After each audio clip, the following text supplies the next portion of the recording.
My name is Jane Cavarozzi. I own a little business called Dirty Girl Coffee, and I am the president of Glouster Revitalization Organization and sit on a couple other boards. This is an old coal town, so when the coal industry left, so did all of the jobs and the economy, and the only thing wrong with this town is that we need to replace the jobs, and so we've got lots of strategies to do that. GROW came about as a result of the need to create venues for small business. A group of us participated in a community challenge that coordinated with the Glouster Community Development Program, and that organization was a 501c4. We decided we wanted to redevelop some properties so we could play host to small business. So we founded Glouster Revitalization Organization as a 501c3 so we could do some fundraising. We needed kind of a breakthrough project, and at the time, a brand new county land bank had been established. And there was a building that was structurally unstable that we had an interest in, and because of its location and because we had an outstanding loan, or the Glouster Community Development Organization had an outstanding loan with that individual. So when the land bank acquired that property, it put us in a great position to acquire it.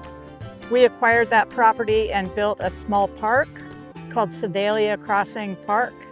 And it is a space where we hold events like Glouster First Friday. Glouster First Friday started back in like 2018. It was just kind of proof of concept that people would come participate in community events and spend money and support small business in Glouster. We had kind of a shaky venue. Initially, it was in the parking lot of a pizza place. And now we have our own dedicated park with a stage, and we have entertainment and food trucks, and it's a great time for people to gather. And we have a lot of crafters in town and people that sell their own creations, so it's really a nice event. The park was built with community donations, lots of small donations, and some support from the Athens County Foundation. So that was a really kind of a grassroots project, and happened very quickly. And that was kind of our breakthrough project to show that, hey, we might be a new organization, but we're a real organization. We're ready to help participate and get things done in this community, to breathe some life back into it. Glouster Revitalization Organization is working to redevelop a 9,000 square foot old Knights of Pythias Lodge. That will host a food collective. We are in a food desert. Technically, it will host a food collective on the first floor, a remote workspace on the second floor, and there's a ballroom on the third floor, which will be kind of a flex space. So if remote workers flow up there, or we can host events, small events. There's a little catering kitchen we're going to put in the back of that. That's a significant investment. It's going to cost us a couple $1 million to redevelop that building. That's a long-term project for us. But we're hoping to get that off the ground soon. Well, we were awarded $1.8 million in an Appalachian Community Grant Program through the state of Ohio.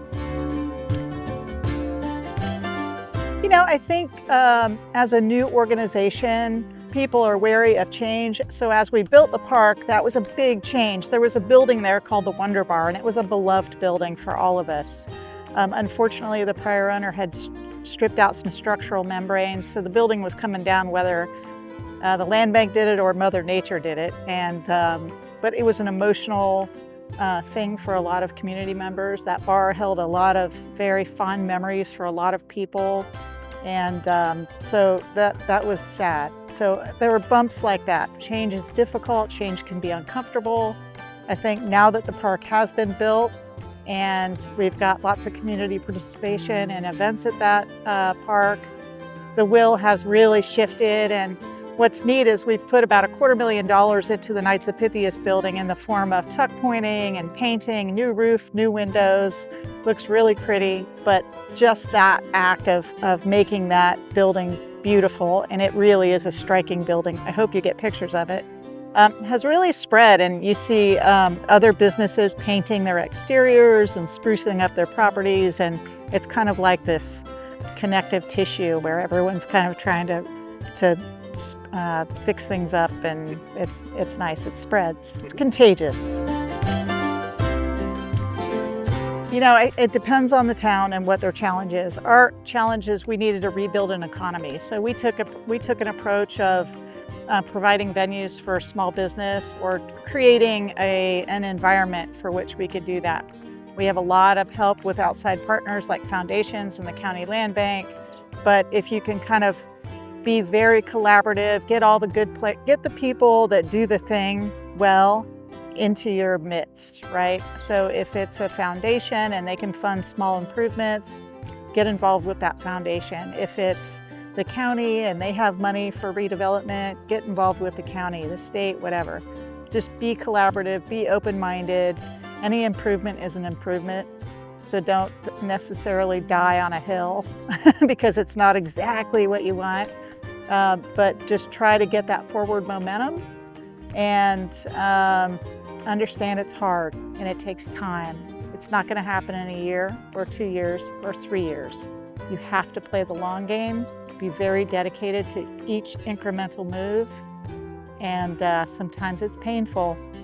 I'm not going to lie, it's not easy work. But I'm lucky I have we have a great community. We have a scrappy team at Glouster Revitalization Organization. We have such talented community members that are so dedicated. They are the rock stars of this town, and they're just amazing. Gets me choked up talking about it, actually.